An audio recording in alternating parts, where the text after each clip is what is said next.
Good evening पे कालीर classes आम कर उपन्यास संज्ञा काली उपन्यास संज्ञा कर आज आम करवा उपन्यास स्वरूप विषय ओके ठीक अच्छे तो लेट्स स्टार्ट। उपन्यास निर्दिष्ट संज्ञा निरूपण करने भली उपन्यास निर्दिष्ट स्वरूप निर्धारण करने सहज साध्य नुहे। ओके उपन्यास एपरी एक कला जो मनीष प्रवृत्तिर टिकनिकी वर्णना सुख समृद्धि विभिन्न दिग ज्ञान और हास परिहास जीवंत चित्र सहज स्वच्छंद भाषा समग्र पृथ्वी को जणाई दि जाए। फलत्व मानव अंतरर सत्यता प्रकाश करिबारे और समाज गठन करिबारे यह बहुत सहायक होइथाय। हैला उपन्यास केवल दार्शनिक सिद्धांत राजनैतिक मनोभाव प्रचारात्मक गुण अथवा शुष्क नीति बागीश नुहे बरं एथिरे एपरि केतेक कथार परिप्रकाश होइथाय जहाँ मनोरंजन दिगरे यथेष्ट सहायक करि थाए। हैला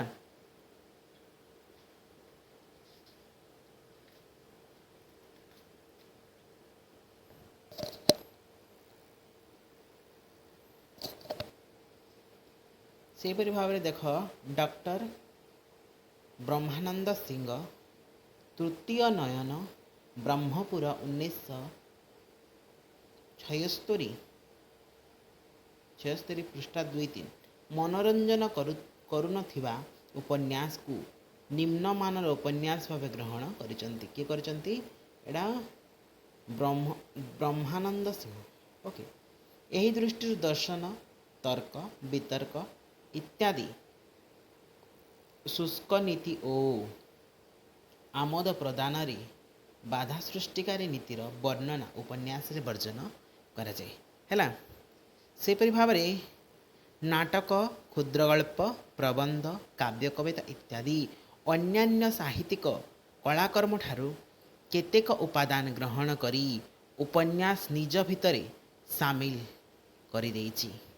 उपन्यास रे नाटकर उत्कंठा और नाटकीयता केवल देखा मिले नहीं क्षुद्रगल्प कहानी धर्मिता मध्य देखा मिले। हैला काव्यर काव्यिकता और प्रबंधर गांभीर्यतारे मध्य बेले बेले उपन्यास मंडित होइथिबा देखा जाए। एहीपरि विभिन्न साहित्यिक विभाग सहित उपन्यास घनिष्ठ संबंध रही एवं एही दृष्टि उपन्यास को यौथ कला भाव अभिहित करा जाए। ओके सेपरि भाव कही कही मत दियंती जे क्षुद्रगल्प को बढ़ाई देले ताहा उपन्यास हो जाए एवं उपन्यास को संक्षिप्त कर दिले ताहा एक क्षुद्रगल्प किंतु ये धारणा संपूर्ण भ्रमात्मक कारण गल्प और उपन्यास उभयर शिल्पधर्मी भिन्न भिन्न। ओके उभय गद्य विभाग दुईटी स्वयं संपूर्ण कला क्षुद्रगल्प संकेत धर्मी हेबा स्थले उपन्यास वर्णनाधर्मी होता है।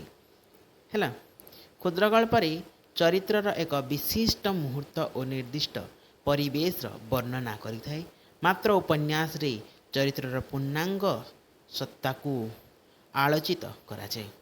क्षुद्रगल्प अल्प केतोटी चरित्र आतजात हेउथबा बेले उपन्यास रे बहु चरित्र समावेश घटी थाए। सेहीपरि क्षुद्रगल्प सर्वनिम्न गोटे घटना फुटी उठुवा बेले उपन्यास होता है बहु घटना बहुल। है क्षुद्रगल्पर समाप्ति सबु बेले पाठक को तृप्ति देई न थाए बरं पाठक मनरे जिज्ञासाबोध सृष्टि करि थाए।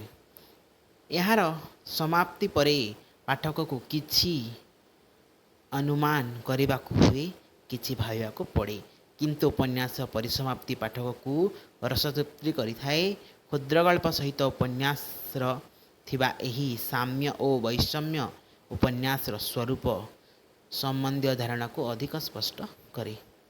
हैला सेपरि भाव काव्य कविता और नाटक ठारू शुण काव्य कविता और नाटक ठारू मध्य उपन्यास संपूर्ण भिन्न। काव्य स्वयं फुटी उठे शक्तिशाली ଭାବାବେଗର ସ୍ୱରଲିପି। ଏହା ମଧ୍ୟରେ ମଣିଷର ସୁଖ ଦୁଃଖର ସମ୍ୟକ ପ୍ରତିଫଳନ ଲକ୍ଷ୍ୟ କରାଯାଇପାରେ ନାହିଁ, ଯେପରି କରାଯାଏ ଉପନ୍ୟାସରେ। ହେଲା, ସେହିପରି ନାଟକ ଦୃଶ୍ୟକାବ୍ୟ ହୋଇଥିବାରୁ ଏହାର ପରିସର ସୀମିତ। ଏହାକୁ ସମାପ୍ତ କରିବା ପାଇଁ ନିର୍ଦ୍ଦିଷ୍ଟ ସମୟସୀମା ରହିଛି। ସଂଳାପ ନାଟକର ମୁଖ୍ୟ ଉପାଦାନ। ସଂଳାପ ନାଟକର ମୁଖ୍ୟ ଉପାଦାନ। ଏଣୁ ନାଟକର ଚରିତ୍ର ମୁଖରେ ସଂଳାପ ସଞ୍ଜି ଦେଲାବେଳେ ଲକ୍ଷେ ଲକ୍ଷେ ଦର୍ଶକଙ୍କର ରୁଚିକୁ ଏବଂ ଏଥିପାଇଁ ତାକୁ ଯଥେଷ୍ଟ ସତର୍କତା ଅବଲମ୍ବନ କରିବାକୁ ପଡ଼େ। ହେଲା, ଉପନ୍ୟାସକାର ଭଳି ନାଟ୍ୟକାର ପାଇଁ ନାଟକ ରଚନା ସମୟରେ ଯଥେଷ୍ଟ ସୁଯୋଗ ନଥାଏ ସ୍ୱାଧୀନ ହେବା ପାଇଁ। ହେଲା, ସମାଜ ଜୀବନର ଛବି ଅଙ୍କନ କଲାବେଳେ ଔପନ୍ୟାସିକର ଅନୁଭୂତି ତଥା ଜୀବନ ଦର୍ଶନ ଉପନ୍ୟାସରେ ସ୍ୱୟଂ ପ୍ରତିବିମ୍ବିତ ହୋଇଉଠେ। ଉପନ୍ୟାସକୁ ନେଇ ନାଟକ ରଚନା କରାଯାଇପାରେ। ଏହାର ବିବିଧ ନାଟକୀୟ ଗୁଣ ଯୋଗୁଁ ଆଧୁନିକ ଉପନ୍ୟାସକାରମାନେ ଉପନ୍ୟାସରେ ନାଟକର ସଂଳାପ, ଦ୍ୱନ୍ଦ୍ୱ ଓ ଉତ୍କଣ୍ଠା ଇତ୍ୟାଦିକୁ ସ୍ଥାନ ଦେଇ ଉପନ୍ୟାସକୁ ଅଧିକ ଜୀବନ୍ତ ଓ ହୃଦୟସ୍ପର୍ଶୀ କରିପାରିଛନ୍ତି। ହେଲା,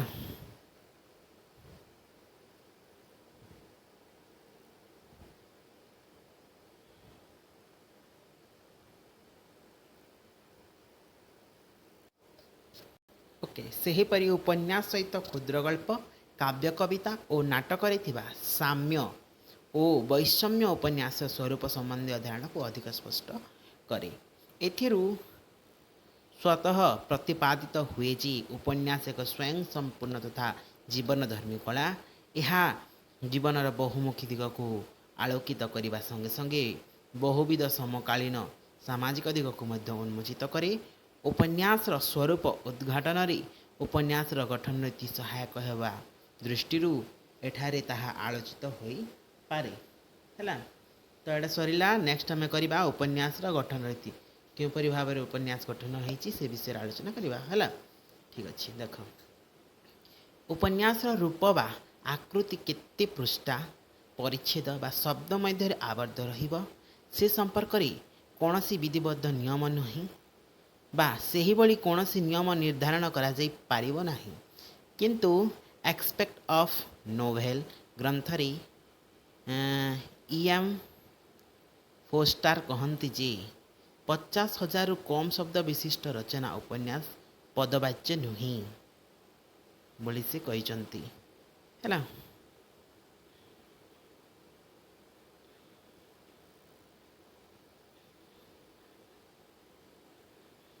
ଦେଖ ତାଙ୍କ ଭାଷାରେ ସେ କ'ଣ କହିଛନ୍ତି।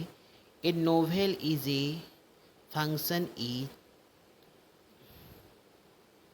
ଏକ ସେକେଣ୍ଡ। ଦେଖ ତାଙ୍କ ଭାଷାରେ ସେ କହିଛନ୍ତି a novel is a function in prose to the curtain extend the extent shall be not less than 50 hundreds, okay, 50 words ବୋଲି ସେ କହିଛନ୍ତି। ସେ କ'ଣ କହିଛନ୍ତି ଦେଖ, a novel is an function in prose to the curtain extend the extent should be not less than 50 words, okay. ଉପନ୍ୟାସର କଳେବର ଗଠନର ଏକ ଯେଉଁ ସୀମା ନିର୍ଦ୍ଧାରିତ ହୋଇଛି ତାହାର ଯୁକ୍ତିଯୁକ୍ତତା ଆଦୌ ନାହିଁ। ଆଧୁନିକ କାଳରେ ମାନବ ଜୀବନର ମହାକାବ୍ୟ ରୂପେ ବିବେଚିତ ଉପନ୍ୟାସ ଏକ କ୍ରମ ବିବର୍ତ୍ତନଶୀଳ ସାରସ୍ୱତ କଳା। ହେଲା, ନାନା ପରୀକ୍ଷା ଓ ପ୍ରୟୋଗ ମଧ୍ୟ ଦେଇ ଏହା ଗତି କରିଛି। କାବ୍ୟ ବା ନାଟକ ଭଳି ଏହାକୁ ନିର୍ଦ୍ଦିଷ୍ଟ ରୀତି ବା ନୀତିରେ ବାନ୍ଧି ରଖିପାରିବେ ନାହିଁ। ଏହି କାରଣରୁ ଏହାକୁ ଏକ ନିର୍ଦ୍ଦିଷ୍ଟ ପରିସର ମଧ୍ୟରେ ଆବଦ୍ଧ କରିବା ଆଦୌ ସମ୍ଭବ ନୁହେଁ। କିନ୍ତୁ ଉପନ୍ୟାସର ଶରୀର ଗଠନ ନିମନ୍ତେ କେତେକ ନିର୍ଦ୍ଦିଷ୍ଟ ଆଙ୍ଗ ବିଭାଗ ବା ଉପାଦାନ, ମୁଖ୍ୟତଃ 6ଟିର ଆବଶ୍ୟକତା ରହିଛି। ସେଗୁଡ଼ିକ ଆମେ ନିମ୍ନ ଆଲୋଚନା କରିବା। ସେଗୁଡ଼ିକ ହେଲା, 1. କାହାଣୀ ବା ଆଖ୍ୟାନ ଭାଗ, 2 ହେଉଛି ଚରିତ୍ର, 3 ହେଉଛି ଦେଶକଳା ବା ପରିବେଶ, 4 ହେଉଛି ଉଦ୍ଦେଶ୍ୟ ଓ ମର୍ମବାଣୀ, 5 ହେଉଛି ଭାଷା ଓ ସଂଳାପ ଏବଂ 6 ହେଉଛି ଶୈଳୀ। ଆଜି ଆମେ ପ୍ରଥମେ କରିବା କାହାଣୀ ଓ ଆଖ୍ୟାନ ଭାଗ। ହେଲା, आम आलोचना करवा कहानी और आख्यान भाग। देख देछि गल्पांश बा कहानी उपन्यास मूल उपादान है। आख्यान भाग बा कहानी माध्यम रे ही उपन्यास तात्पर्य पाठक पाखरे पहुँचाई दि जाए।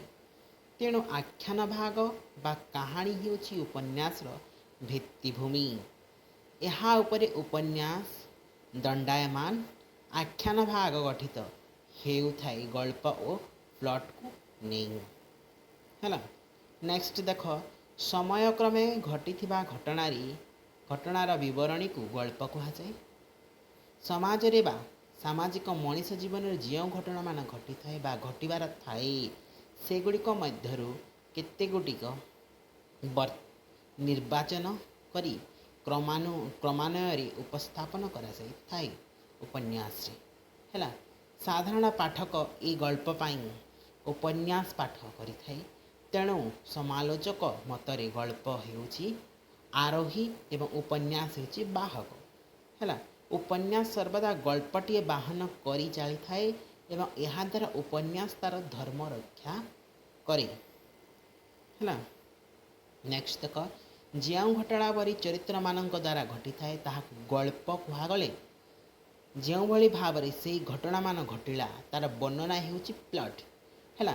गल्प पाठकर कौतूहल दमन करने पाई समर्थ किंतु प्लॉट पाठकर बुद्धि और स्मृति पुष्टि साधन करे। कारण प्लॉट को बुझाइबा पाई पाठक को बुद्धि और स्मृति हटाइबा को हुए है। प्लॉट जरिया रे चरित्र माने घटना घटाई थांती। एही दृष्टि घटना और चरित्र मध्य जोगसूत्र रक्षाकारी हेउछि प्लॉट है। प्लॉट निर्वाचन करने समय तेणु उपन्यासिका को सतर्कता अवलंबन करने को पड़े। उपन्यास रे वर्णित घटना ठारू प्लॉट जेपरी विच्छिन्न न हुए एथिप्रति दृष्टि देवा को हब है। एपरी हेले यह शिथिल मने हुए एवं उपन्यास रचना उद्देश्य साधित हो पारे नाही है। समाज रे घटी जाउथबा अगणित घटना मध्यरु केतेक को नहीं उपन्यासिक उपन्यास गल्प आकार रे ग्रहण करे। यही गल्प चमकप्रद हेबा निहाती दरकार नचेत यह हृदय को स्पर्श करि पारिबो नाही। अतिरंजित वर्णना असंभवता और अति प्राकृतिकता जदि एथिरे रही थाए तेबे एहाको ग्रहण करिवारे पाठक कंठबोध करे है। तेणु उपन्यास कहानीटी वास्तव हेबा उचित। जेमिति कल्पना बा चमत्कारितार प्रयोग रे कहानीटी उपभोग्य होई पारिबो मात्र सेमिति सेतिकी ग्रहण करी ता सहित औपन्यासिक निजर अनुभूतिर संयोग करी आख्यान भाग को रूप देइथिले उपन्यास सफल और रसोत्तीर्ण हुए है। देख नेक्स्ट कौन कहते उपस्थापना पद्धति दृष्टि उपन्यास रे एकादिक्रमे बहु प्लॉट परिदृष्ट हुए। से सबु मध्य गोटे मुख्य मेन प्लॉट और अन्य गुड़िए गौण सब प्लॉट रही था।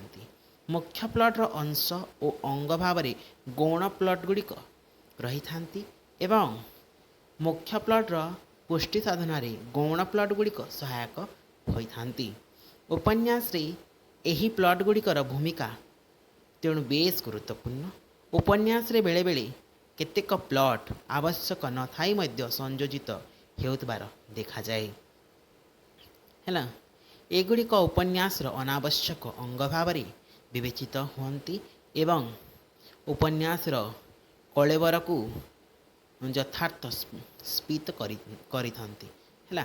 केतेक उपन्यास रे केवल गोटे गोटे plot novel of single plot थिबार देखा जाए।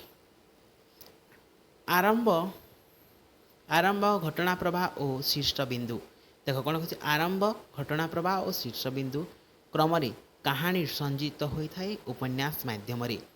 यह एक सफल उपन्यास धर्म। यही उपन्यासटी पढ़िबा मात्रे शेष करने पाठक मन रे कौतूहल जात होता है एवं से शेष पर्यंत न पढ़ी शेष पर्यंत न पढ़ी रही पारे नाही। सुचिंतित कहानीटी निर्वाचन करी उपन्यासटी आरंभ करने पर निर्वाचित कहानीटी को क्यों क्यों घटना मध्य दे गति कराइबे ताहा उपन्यासकार उपरे संपूर्ण निर्भर करे। घटना प्रभाव बा उपन्यासर मध्य भागरे वर्णित चरित्र मानक मध्य द्वंद्व सृष्टि हेबा संगे संगे घटनार जटिलता सृष्टि हुए है। औपन्यासिक उपन्यासर शेषरे बा शीर्षबिंदुरे मिलन विच्छेद बा अन्य कौनसी निष्कर्षरे उपनीत होई गल्पांशर परिसमाप्ति घटाती। तेणु कहानीर परिवेश रे उपन्यासकार दक्षता उपरे उपन्यासर सफलता निर्भर करे है। आज आम यहाँ कलना गोटे कहानी बा आख्यान भाग कलना कालीर क्लासेस आम करवा चरित्र। ओके ठीक अच्छे आज क्लास एते रखा पे मैंने आपण मानक जदि मो क्लास जदि भल लगे लाइक करेंगे सब्सक्राइब करेंगे कमेंट करेंगे शेयर करेंगे। Okay thank you.